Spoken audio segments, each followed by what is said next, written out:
second step. So now second step here, see clearly, here we got the carbocation. So now second step is, in second step what happened, base will come, and second step is the first step of the mechanism. So base will remove the proton from here. Proton means what? H plus. Then what happened, this sigma bond will shift here. Then what is the thing that is going to form here? Alkene. See clearly, alkene. Then after, base form a bond with proton. So here try to understand my point. Here we get the alkene. So this is the two-step mechanism of E1. It is similar to SN1.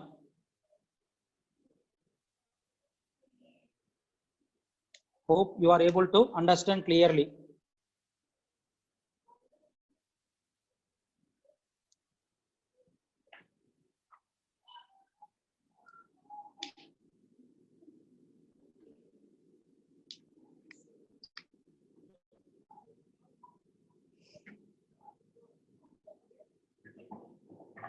So in the, what I want to say, in the RDS step itself, carbocation is formed. See clearly. Carbocation is formed in the slow step, that is RDS step. Okay. Then rate depends on what factors that we are going to see in the next slide. Rate of E1 depends on what? So for that one, here try to understand the RDS step. Once again, see clearly, this is the leaving group here. So in the RDS step, what happened? We are getting the carbocation like this in the RDS step, and leaving group is departing out. Leaving group is departing out. So now see clearly, in the RDS step itself, we are getting the carbocation. So rate directly proportional to what? Rate directly proportional to, I will do one thing before going to carbocation. One important thing I want to discuss. In the RDS step, you try to understand only this is the only one molecule participating in the RDS step. So rate depends on concentration of that only one substrate. Rate depends on only one substrate. So rate is directly proportional to what? Substrate concentration power 1, because only one molecule is participating. So I told you in the previous class also, power is called as order. So this is the first order reaction. This is called as the first order reaction. Clear everyone? And only one molecule is participating, therefore molecularity is also 1. Molecularity is also 1. So that is the reason why it is called as what? E1 mechanism. Okay. So 1 stands for what? Molecularity. E stands for what? Elimination. So it is unimolecular elimination reaction. It is unimolecular elimination reaction. I hope you are able to understand.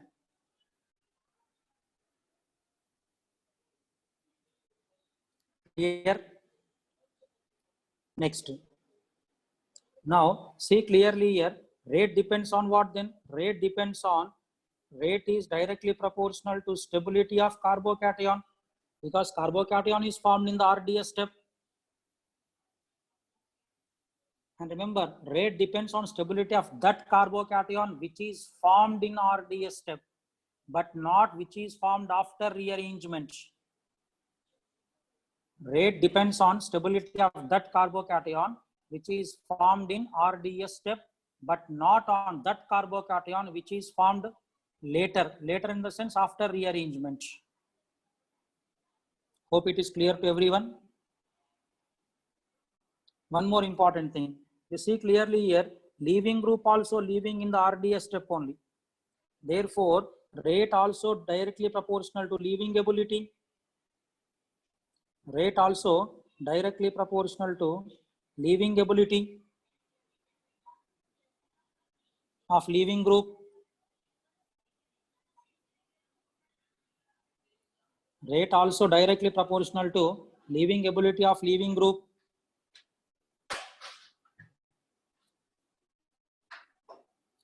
So in RDS step, these are the two things happening.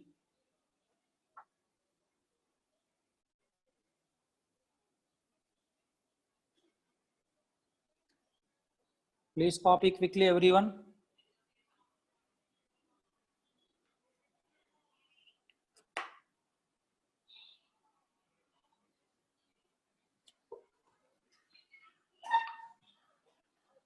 Followed? Right. Let me go to the next slide then to see the first step of the mechanism. So we got the carbocation, see clearly. In the first step, we got the carbocation. So now in the second step, what happened? Base will come. Base comes in which step? First step.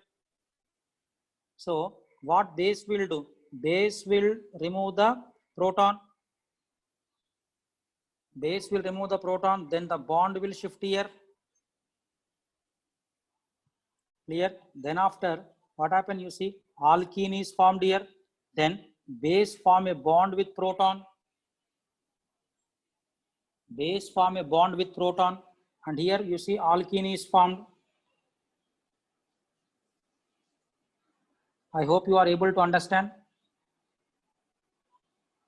Now tell me, base is approaching in the first step, but first step is not the rate determining step. Therefore, rate of E1, this is the one of important point here. Rate of E1 is independent.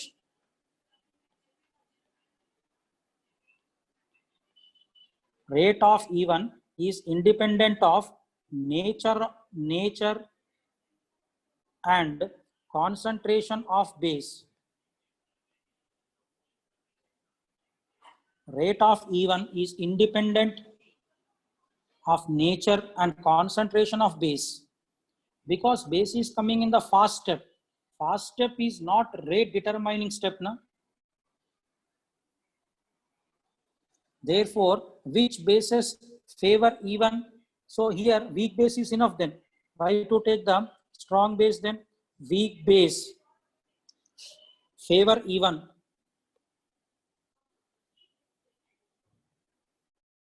Weak base always favor E1.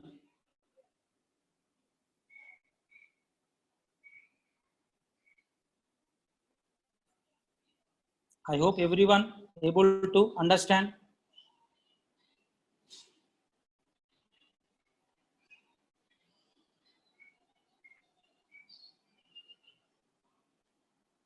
Clear? Which type of solvents favor E1 then? Remember everyone, polar protic solvents. Why polar protic? Polar protic can generate the carbocation. So in E1, carbocation is intermediate. Therefore, polar protic solvents favor E1.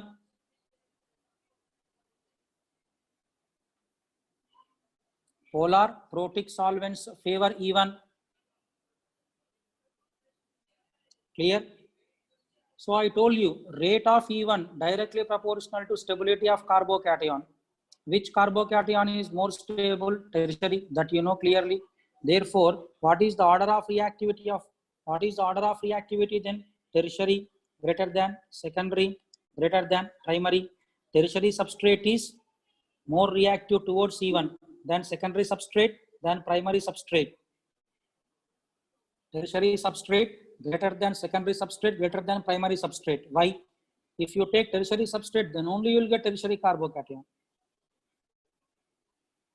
Therefore, order of reactivity of substrates, tertiary greater than, secondary greater than primary. Hope you are able to understand.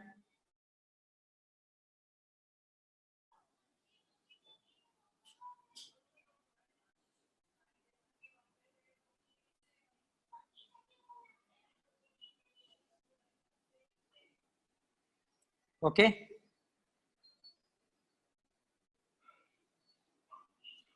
Now, one more important thing I want to discuss regarding E1. For that, I want to write the overall equation. So see clearly here, a leaving group is there. So try to understand my point here. Here, hydrogen is there. Clear, everyone now? So what happened here?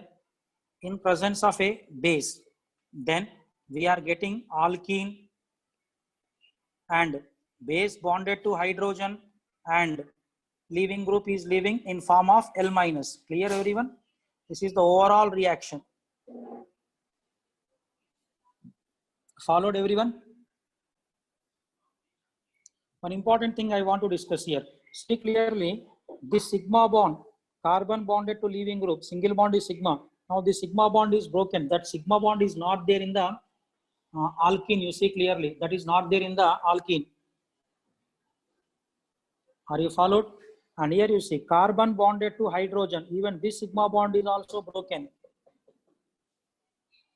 So what happened here? Two strong sigma bonds are broken. Then a weak pi bond is formed. You see here. Two strong sigma bonds are broken and a weak pi bond is formed. Pi bond is a weak bond that you know clearly. So now what happened? Try to understand. To break strong sigma bonds, energy is required. To break strong sigma bonds, energy is required. Energy required means endothermic only, na? And I think you know for endothermic, delta H will be greater than 0. For endothermic process, delta H will be greater than 0.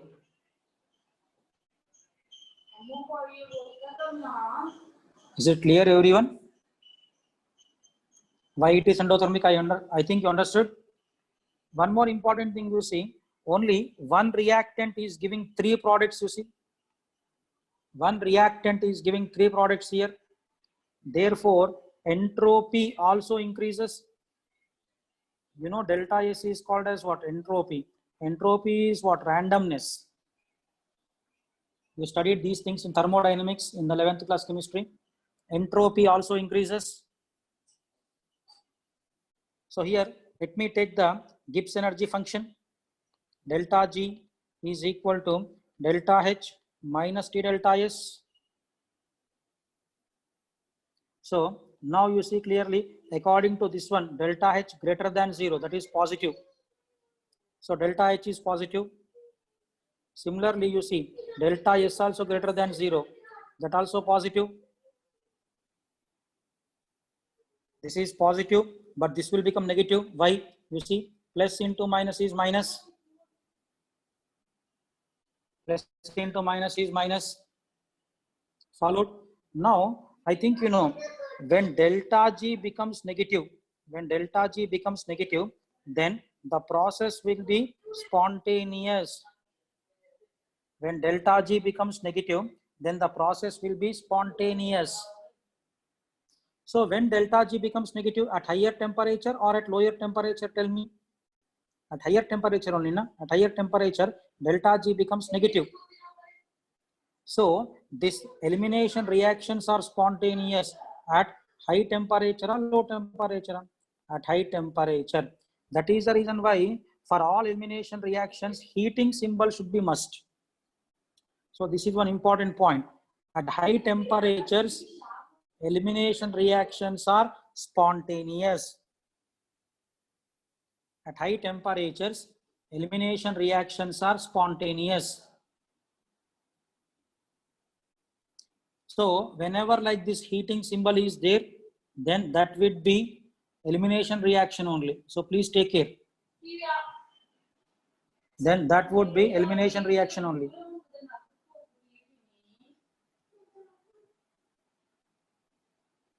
I hope you are able to understand.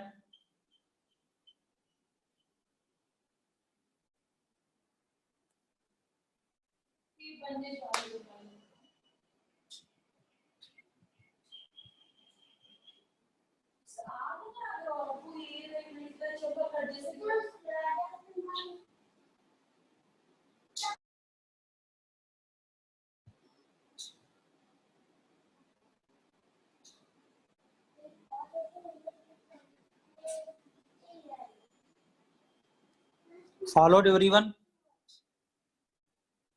Right. Now here, one more important thing. In the next slide, I will explain you. See clearly, everyone now.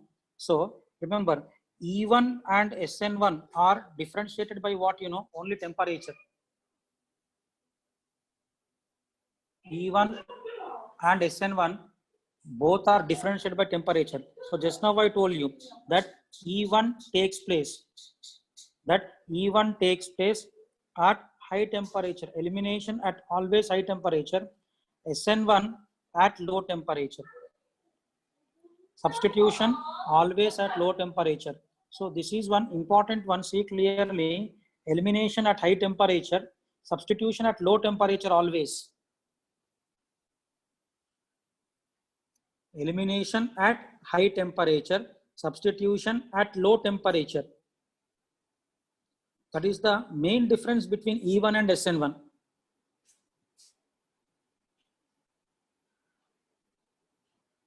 Hope it is clear to everyone.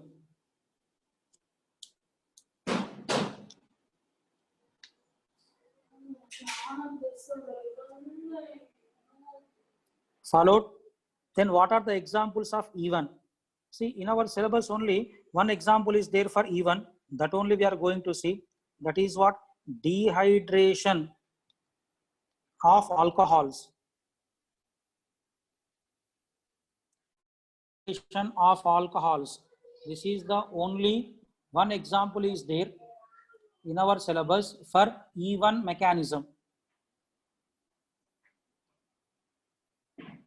For E1 only one example, dehydration of alcohols.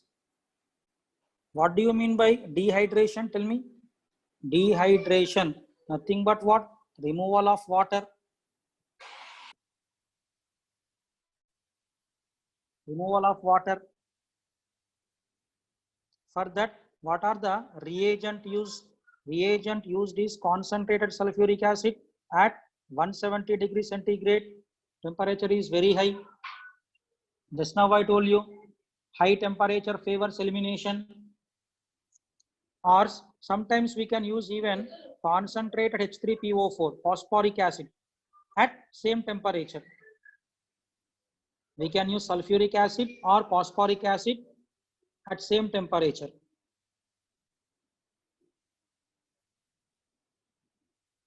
I hope you are able to understand.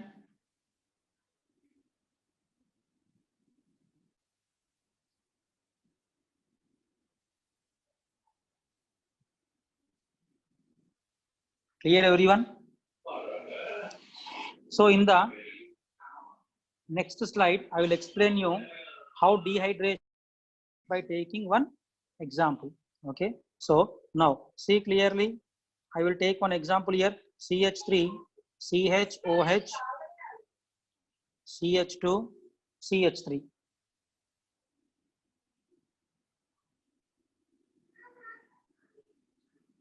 Clear, everyone? So this when treated with concentrated H2SO4 at 170 degrees centigrade, what is the product formed? What is the product formed?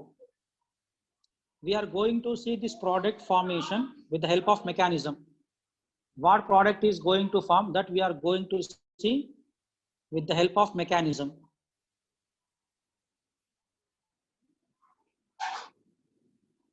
I hope you are able to understand. Okay. Now here, let me explain you the mechanism. So in the first step of the mechanism, what happened here? CH3, CHOH, CH2, CH3. I think you know it is acid. So oxygen contain two lone pairs.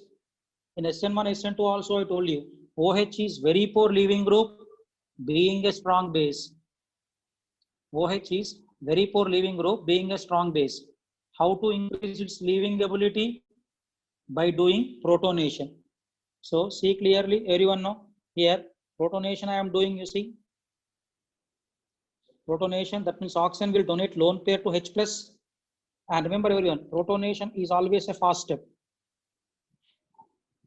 Followed, Then what we will get here?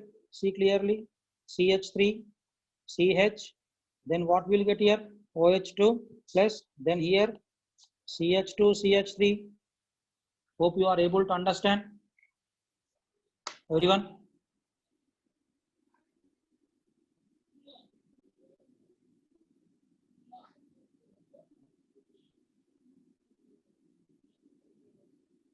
Okay. Then next step is the RDS step. So in RDS step, what happened? Oxygen being the most electronegative element, it cannot bear the positive charge, then it departs out.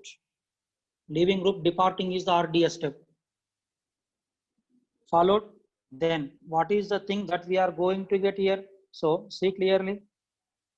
Then we get here CH3, CH plus, CH2, CH3. You see, we got a carbocation. I told you, carbocation will be formed in the RDS step.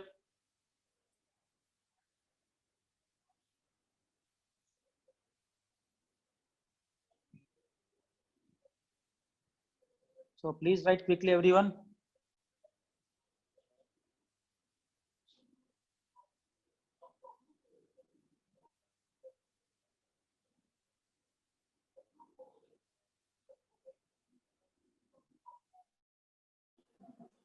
Okay.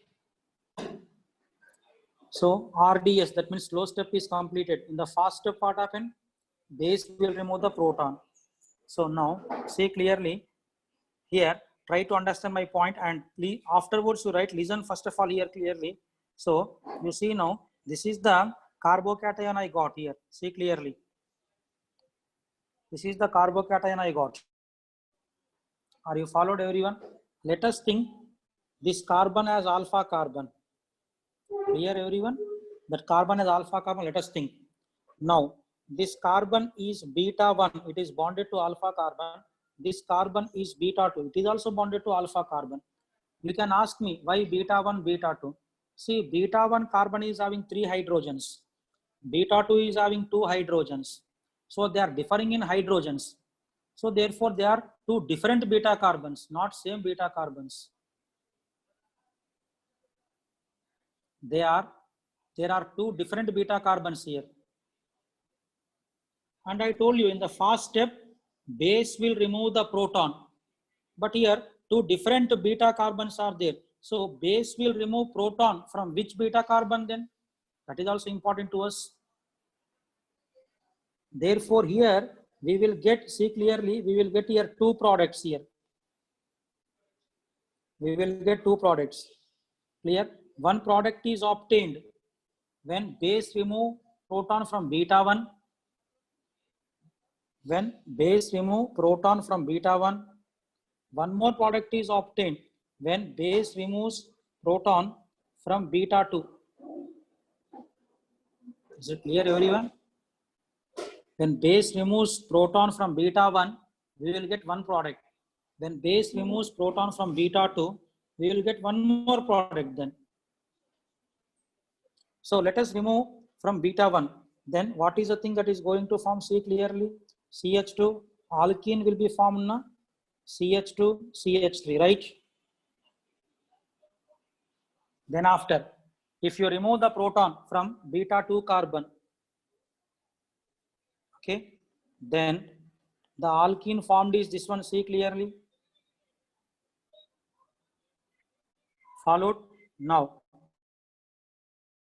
in this one you see how hydrogens are there? 2. In this one you see how many alpha hydrogens are there? 6.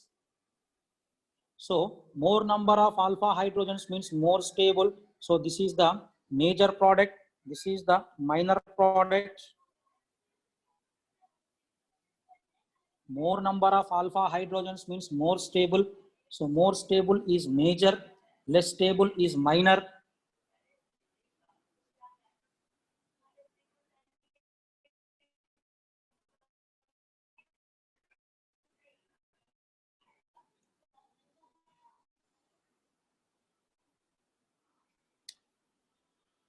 Hope you are able to understand, everyone.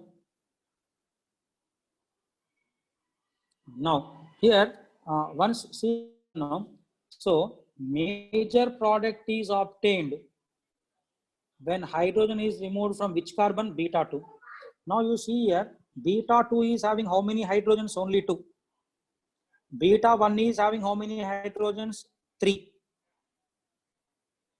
Clear? So can I come to a conclusion like this, that major product is obtained when hydrogen is removed from carbon having less number of hydrogen. Once again, I am reminding you, repeating the statement. Major alkene is obtained if hydrogen is removed from that beta carbon which contain number 2 are there. Here you see, here 2, here 3. So if I remove from this one, I am getting minor. You see clearly? If I remove from this one, I am getting major.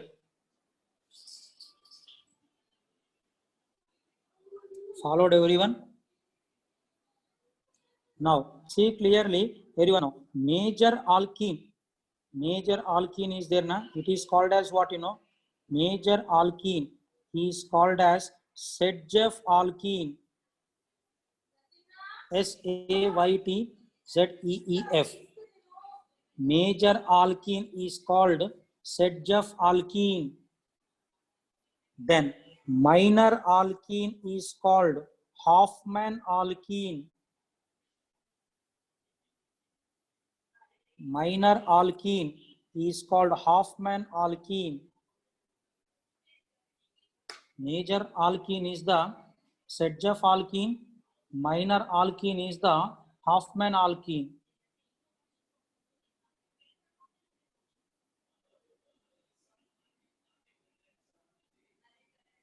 Hope you are able to understand, everyone.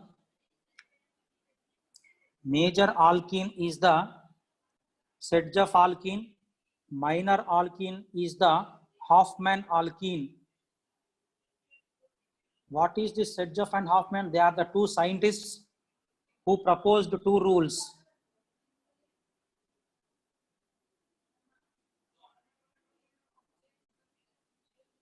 Okay. So in the next slide, see clearly, let me explain what is the Sedgef rule.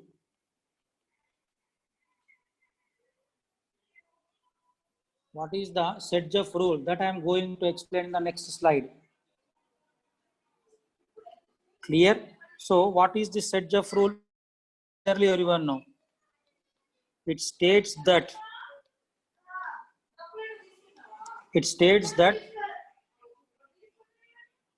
when two different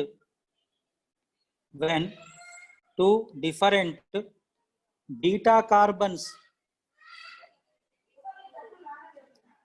are present with hydrogens, when two different beta carbons are present with hydrogens, then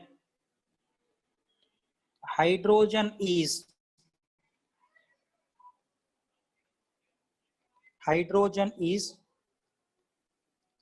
preferentially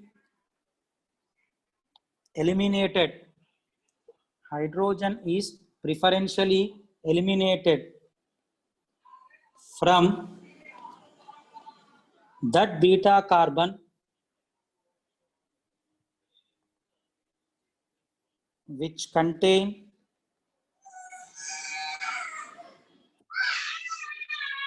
less number of hydrogens. So see clearly everyone now, Sedgef rule, it states that when two different beta carbons are present with hydrogens, then hydrogen is preferentially eliminated from that beta carbon. This is the most important, which contain less number of hydrogens.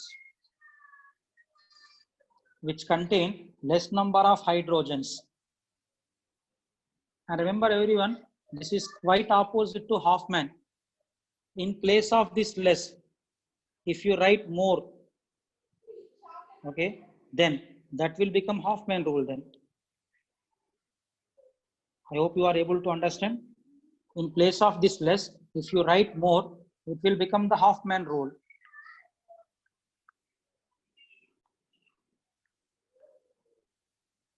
it will become the rule.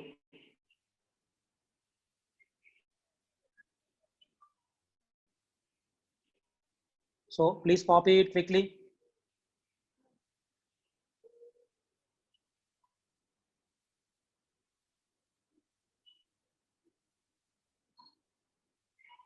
I think you are understanding this one.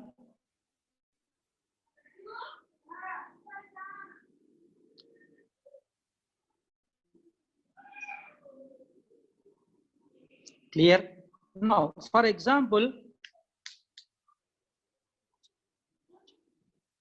if I take one compound, okay, now see clearly, everyone know, I will take one compound. Okay, this is one compound I want to take. So this one, when undergo dehydration with concentrated sulfuric acid at 170 degrees centigrade, then what is the product form? So you please try this one.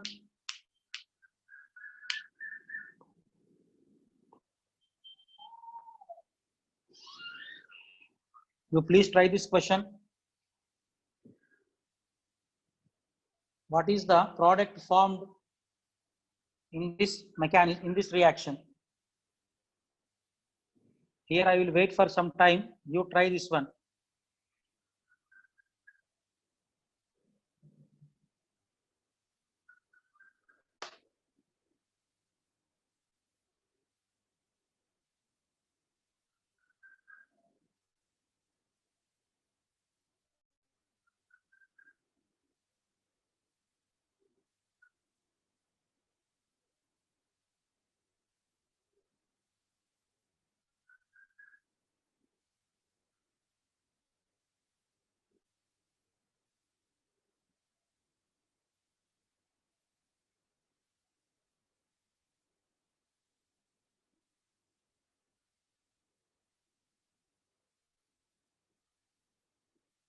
Followed? Okay, I will try. I will show you the answer for this one. So here solution I am showing you. Can I write directly like this? See clearly, everyone know. So first of all, protonation takes place. OH2 plus is formed here. Hope you are understanding. Parts out. Then here we get the carbocation. We get the carbocation, and I told you, consider that as the alpha carbon. Tell me, this beta carbon is having how many hydrogens? 2 hydrogens. Clear everyone? And even this beta carbon also have 2 hydrogens. So they are same. Both the beta carbons are same only. When both the beta carbons are same, Sedgwick and Hoffman rules are not applied. Sedgwick and Hoffman are applied when both the beta carbons are having different number of hydrogens. So you can remove hydrogen from wherever you want now. Both the beta carbons are there now. So you can remove from wherever you want, no problem. So wherever you remove also, you will get cycloalkene only. If you remove from upper one or the lower beta carbon, from any beta carbon, if you remove hydrogen, you will get the same product only, cycloalkene. That is cyclohexene, what I want to say here. So this Hoffman and Sedgwick, we don't apply them when both the beta carbons have different number of hydrogens. When carbons have different number of hydrogens, then only you can apply them.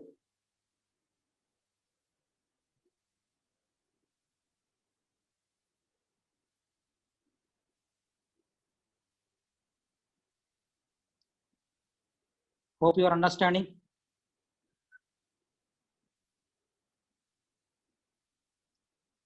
So in this case, Sedgwick and Hoffman are not applicable. Clear? Let us go for one more example to explain this one. So here CH3, CH3, CH2OH. Excuse me, sorry for disturb, sir. Okay. Tell me, Karthik. This announcement for KNM students only to stay back after 10:40 a.m. for important announcement, ma'am. So, okay, sir. Thank you, sir. Okay, right. So here you see now, this is one alcohol I took. When it is heated with concentrated sulfuric acid. Okay, then what is the product form? You try this one.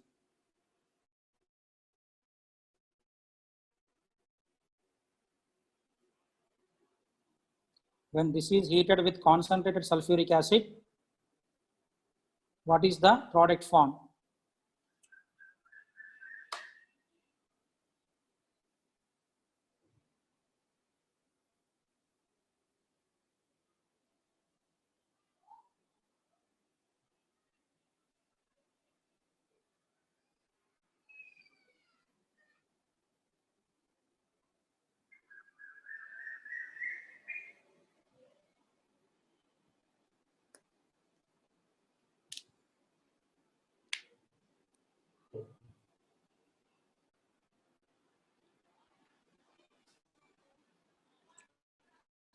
I will wait some.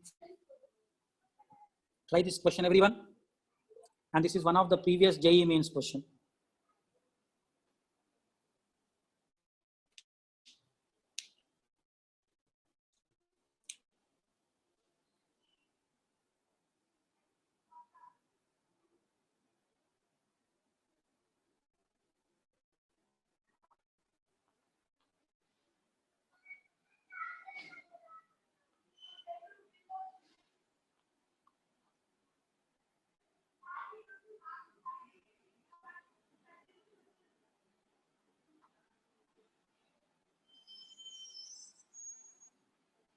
Okay.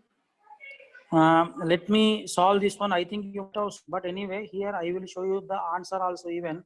CH3, CH, CH3. Okay. So directly can I write here? First of all, you will get the OH2 plus after protonation. I wrote this step directly here. Then OH2 plus departs out in the RDS step. Then we will get the carbocation here. So CH3, CH, CH3. Then here CH2 plus carbocation is formed, you see, in the RDS step. Clear, everyone? Then whenever is formed arrangement, so here hydride shift we will do from adjacent carbon. So if you do the hydride shift, then what happens? See clearly, CH3, C, CH3. Now carbocation comes here. Then here what happens? CH3. So now try to understand my point here. In first case, how many alpha hydrogens are there? Only one. This one you see. In this case, how many alpha hydrogens are there? You see 9. Very high stability.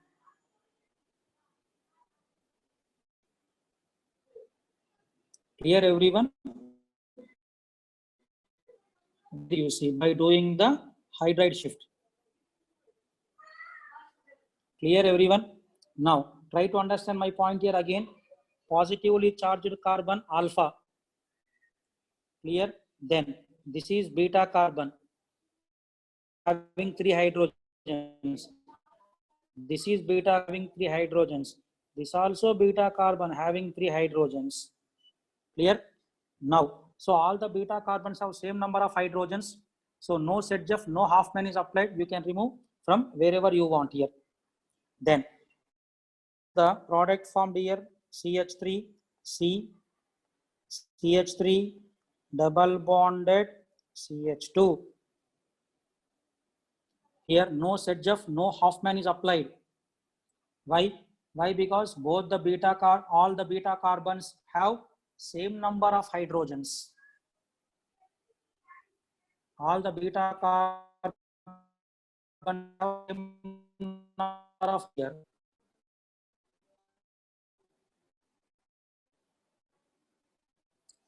So this is the final product, you see.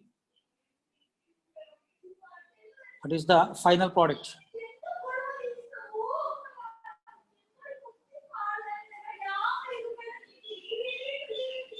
And I think you understood this is the even mechanism. dehydration of all, and in E1 the intermediate is carbocation.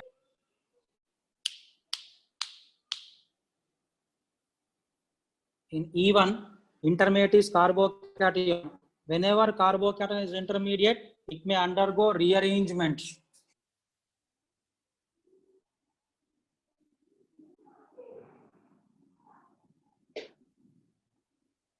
Clear? So E1 mechanism completed. Right now, let us start E2 mechanism.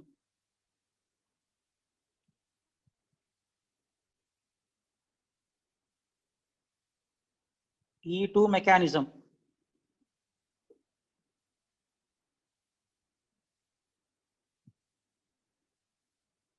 Okay. Now, before going to start here, some important things I want to tell you. Remember everyone, E2 is similar to SN2. E2 mechanism is similar to SN2 mechanism.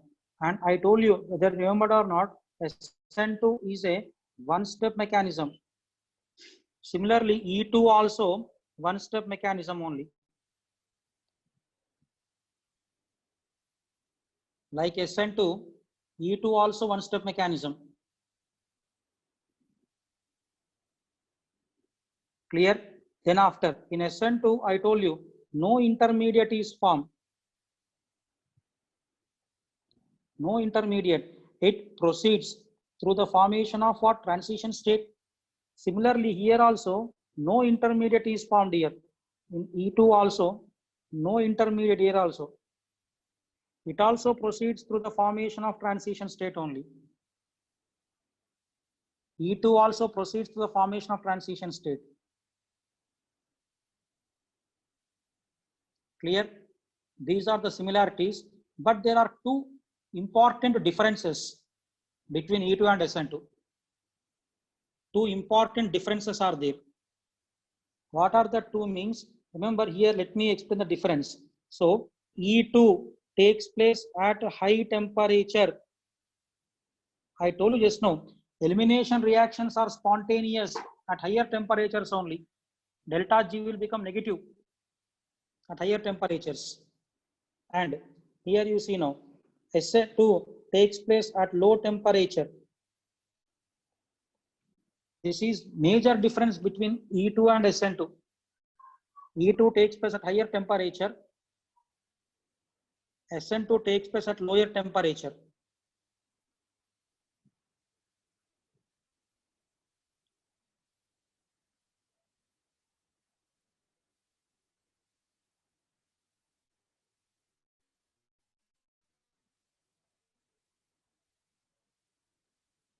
Hope you are able to understand. One more important difference is that in SN2, I told you, order of reactivity, primary greater than secondary greater than tertiary. Whereas in E2, tertiary greater than secondary greater than primary. Why the order is like that? That also we will explain. So see clearly, order of reactivity is also different. In SN2, this is the order of reactivity. In E2, this is the order of reactivity. Order of reactivity is different and temperature also different. You see, these are the two differences between E2 and SN2.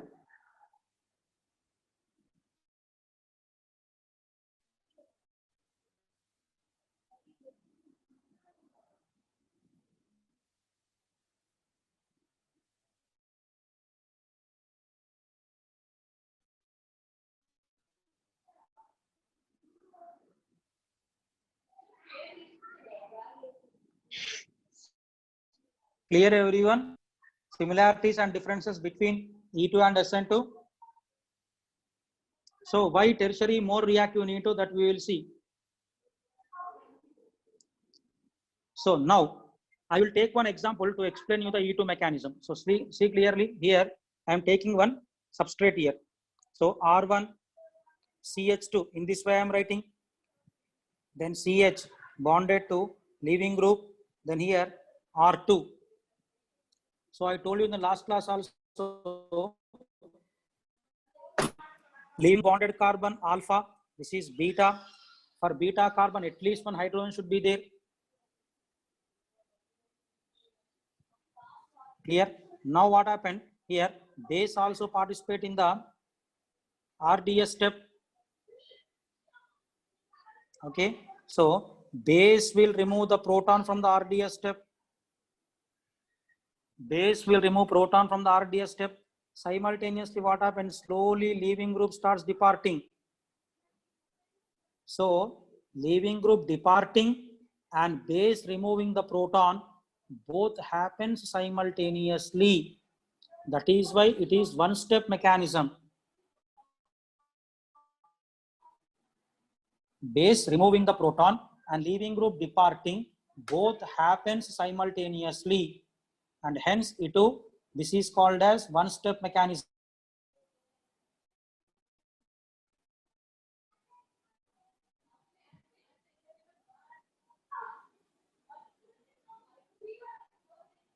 I hope you are able to understand.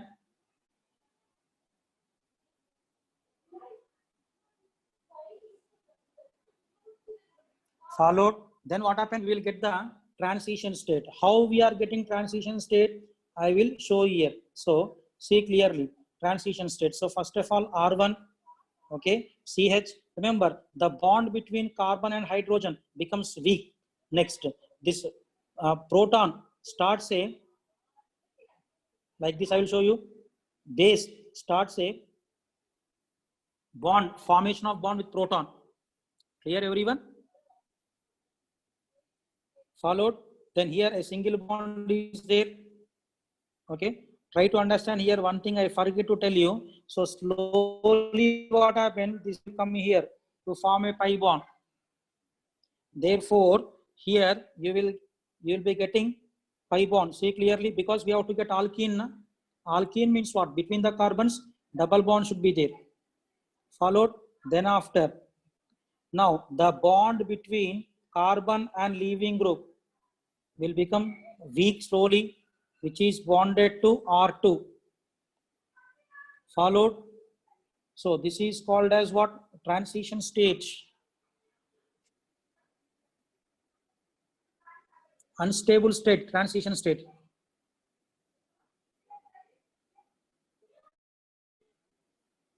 Transition state is the unstable state.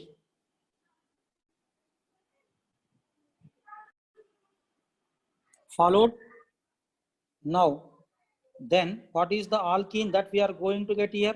R1 CH double bonded CH R2 plus base bonded to proton plus leaving group negative. Clear, everyone?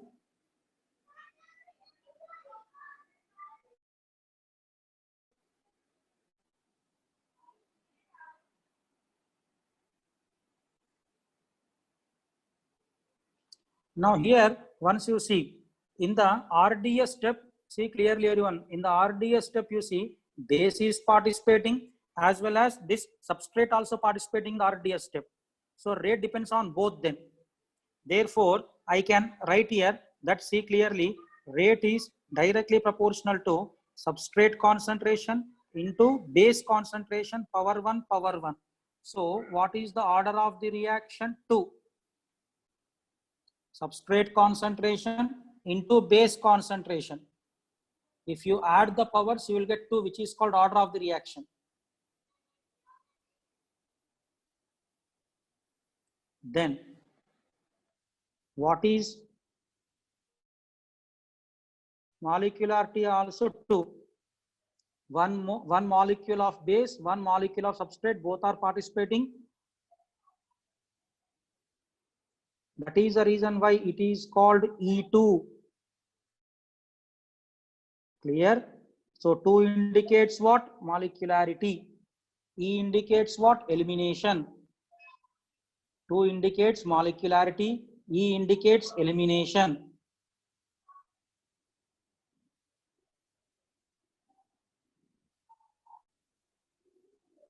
Followed, everyone? Now, see clearly, here you see, leaving group also leaving in the RDS step only. Therefore, I can come to a conclusion that rate is directly proportional to Rate is directly proportional to leaving ability.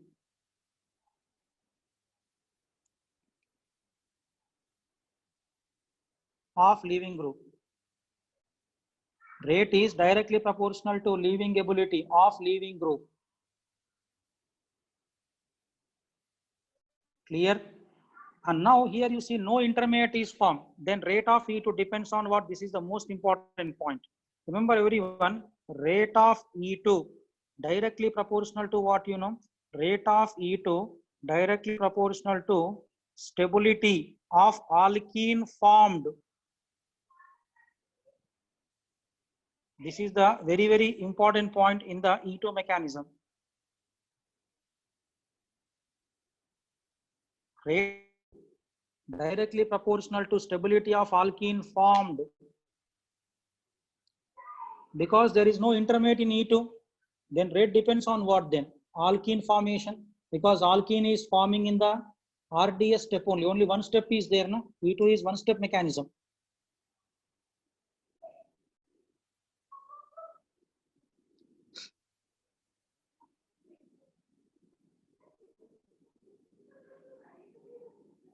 Clear? Still many important points are there in E2 mechanism, but now time is not sufficient. Tomorrow I will explain. But meanwhile, I will show you the slides from the starting onwards. If any slide is missing, you can take the screenshot. This is the first slide where I explained the E1 mechanism.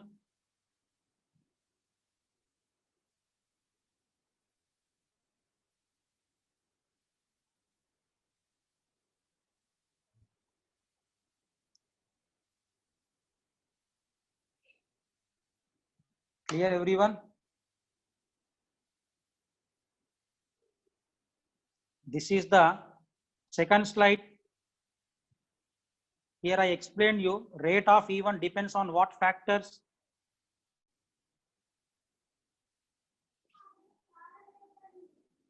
Rate of E2, E1, sorry, depends on what factors I taught you here?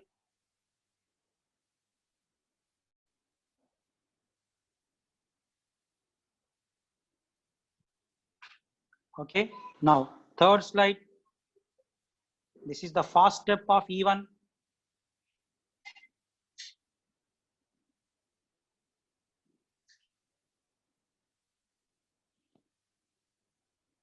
First step of E1.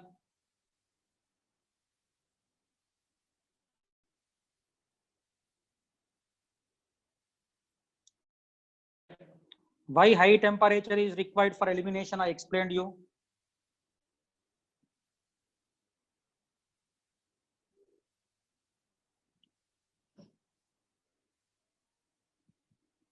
Please copy quickly.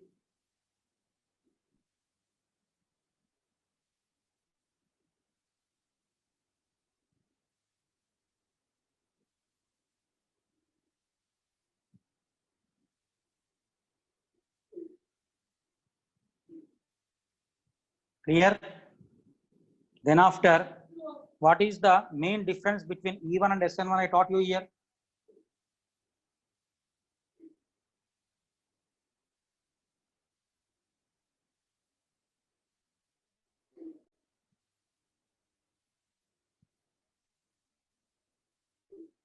Right?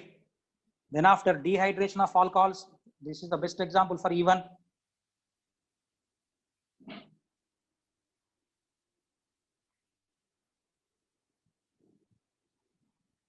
Which takes place with concentrated sulfuric acid at 170. Why temperature high also I mentioned already. Then here I took one example to explain you the dehydration mechanism.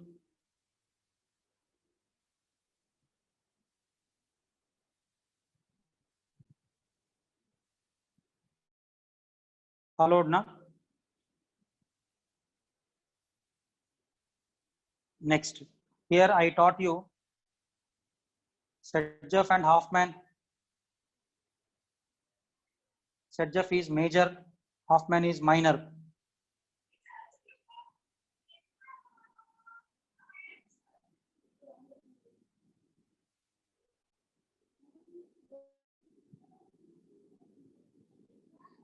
Clear everyone?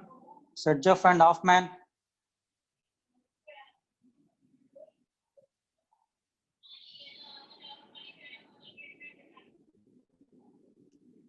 Right? Then after here I stated the Sedgeff rule. Sedgeff rule I stated here. When two different beta carbons are there with hydrogens, then hydrogen is preferentially eliminated from that beta carbon having less number of hydrogens.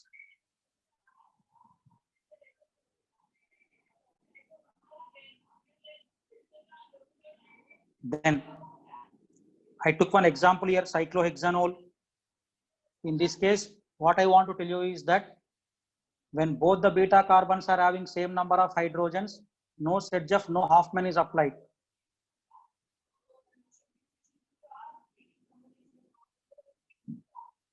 Clear? Then after here, one more example of dehydration, where I did the hydride shift, that means rearrangement example. See clearly.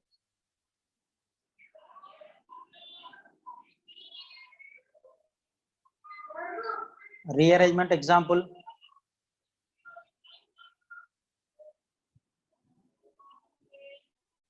Then here I started E2 mechanism, and here I had shown you differences between E2 and SN2. At the same time, similarities between E1 and SN, similarities and differences, both I had shown you. Similarities and differences between E2 and SN2. So once again, I want to tell you, E2 takes place at higher temperature, SN2 at lower temperature. Order of reactivity of SN2 is primary greater than secondary greater than tertiary, whereas E2 is tertiary greater than secondary greater than primary.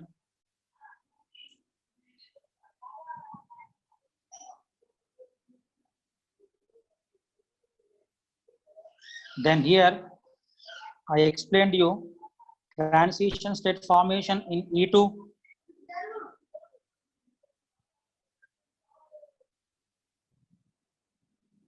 Transition state formation in E2 mechanism.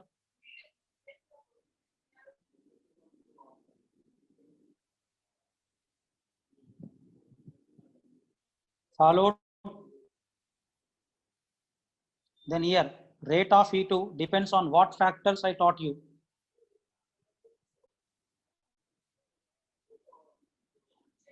And E2 is not completed. So again, tomorrow we are going to see some important things regarding E2 mechanism, but make sure that you read all these things and come for the tomorrow's class.